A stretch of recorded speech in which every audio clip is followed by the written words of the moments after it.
नमस्कार दोस्तों इस व्यस्त जीवन शैली में अक्सर अपनी सेहत की ओर ध्यान देने तक फुर्सत किसी के पास नहीं होती है। कभी कभी हल्का फुल्का हाथ दर्द, सीने में दर्द, पसीना आना जैसे लक्षणों को लोग मांसपेशियों की परेशानी, गैस या बदलते मौसम का प्रभाव मानने लगते हैं।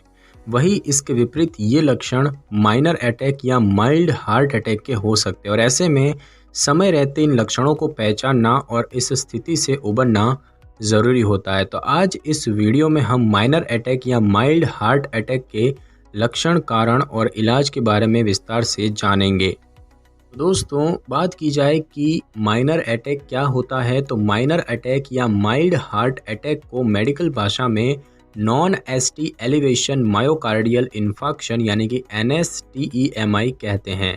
NSTEMI हार्ट की कोरोनरी धमनियों में से किसी एक में आंशिक रूप से रुकावट का कारण बन सकता है और इससे हार्ट में रक्त का प्रवाह कम हो जाता है और ऐसी अवस्था में हार्ट को नुकसान पहुंचा सकता है और पूरे शरीर में रक्त पंप करने की हार्ट की क्षमता को बाधित कर सकता है। NSTEMI से हार्ट को होने वाली क्षति STEMI की तुलना में कम गंभीर होती है और STEMI भी एक प्रकार का हार्ट अटैक होता है। फिर भी दिल का दौरा चाहे छोटा हो या बड़ा गंभीर रूप ले सकता है और ये हार्ट को स्थायी रूप से नुकसान पहुंचा सकते हैं और बाद में हार्ट रोग के जोखिम को बढ़ा सकते हैं। और अब हम दोस्तों जानेंगे माइनर अटैक के लक्षणों के बारे में। तो उसके लक्षण हैं सांस लेने में कठिनाई, सीने में दबाव, जकड़न या बेचैनी महसूस होना, जबड़े, गर्दन, पीठ या पेट में दर्द या बेचैनी होना, चक्कर आना, सिर और शरीर हल्का महसूस होना, जी मिचलाना, पसीना आना। और इन लक्षणों को गंभीरता से लेना आवश्यक है। यदि कोई भी इस तरह के कुछ लक्षणों का अनुभव करता है तो उसे तुरंत डॉक्टर के पास जाना चाहिए। और अब हम दोस्तों जानेंगे माइनर अटैक के कारण और जोखिम कारक के बारे में। तो कुछ कारण या जोखिम कारक सिर्फ माइनर ही नहीं बल्कि किसी भी प्रकार के हार्ट अटैक आने की आशंका को बढ़ा सकते हैं। खासकर पुरुषों को इस तरह के हार्ट अटैक आने की आशंका सबसे ज़्यादा होती है। इन जोखिम कारकों या कारणों में है धूम्रपान, बढ़ती उम्र, कोरोनरी धमनी रोग का पारिवारिक इतिहास, पहले भी कोरोनरी धमनी रोग या दिल का दौरा पड़ा हो, डायबिटीज़, किडनी की खराबी, high blood pressure, high cholesterol, मोटापा, सैचुरेटेड और ट्रांस वसा युक्त आहार का अधिक सेवन या फिर अधिक शराब का सेवन। दोस्तों, बात की जाए माइनर अटैक का निदान कैसे किया जाता है, तो अब सवाल ये उठता है कि कैसे पता कर सकते हैं कि व्यक्ति को माइनर अटैक आया है। तो इसके लिए हमने जो आपको लक्षण बताए हैं इसके साथ साथ कुछ और भी तरीकों से जाँच की जा सकती है, जैसे कि NSTEMI का निदान ब्लड टेस्ट और ECG के माध्यम से किया जाता है। ब्लड टेस्ट से ट्रोपोनिन I और ट्रोपोनिन T के ऊंचे स्तर का पता किया जा सकता है। ब्लड टेस्ट से ये तो पता किया जा सकता है कि दिल का दौरा पड़ा है, लेकिन ECG से ये स्पष्ट हो सकता है कि यह हार्ट अटैक माइनर है या फिर मेजर। और अब हम दोस्तों जानेंगे कि माइनर अटैक का इलाज कैसे होता है। तो इसका इलाज ब्लॉकेज की मात्रा और NSTEMI की गंभीरता पर निर्भर करेगा। इसके लिए global registry of acute coronary events यानी कि ग्रेस के स्कोर ये निर्धारित करेगा कि हार्ट संबंधी समस्या कम है, मध्यम है या फिर उच्च जोखिम वाली है।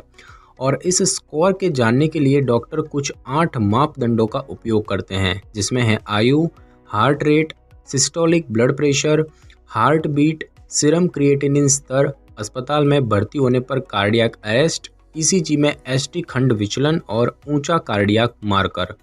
दवाओं का उपयोग उन लोगों के लिए किया जाता है जिन्हें NSTEMI का जोखिम कम होता है। जो दवाएं दी जा सकती है उनमें है anticoagulants, antiplatelet, beta blockers, nitrate, statin, angiotensin converting enzyme inhibitor या फिर एंजियोटेंसिन रिसेप्टर ब्लॉकर शामिल है।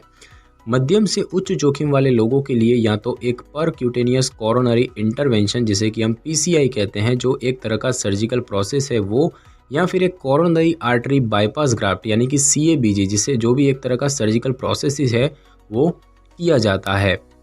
और अब हम दोस्तों जानेंगे कि माइनर अटैक से बचाव कैसे किया जा सकता है। तो माइनर या माइल्ड हार्ट अटैक से बचाव के कुछ टिप्स होते हैं, जैसे कि स्वस्थ डाइट लें, सही वक्त पर सोएं और उठें, तनाव से दूर रहने की कोशिश करें, वजन का ध्यान रखें, धूम्रपान ना करें, फिजिकल एक्टिविटी जैसे कि दौड़ना, टहलना, व्यायाम करना, योग करना और ध्यान लगाना शामिल है, ये सब करें।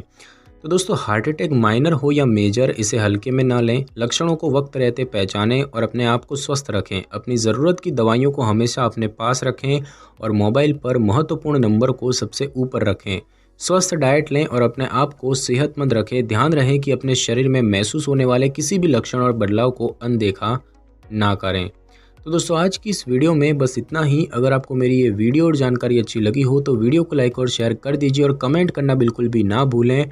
और अगर आप हमारे चैनल पर नए हैं तो चैनल को कर लें सब्सक्राइब और बेल आइकन के बटन को ज़रूर क्लिक कर लें ताकि मेरी नई वीडियो की नोटिफिकेशन सबसे पहले आपको मिल सके। Thanks for your time.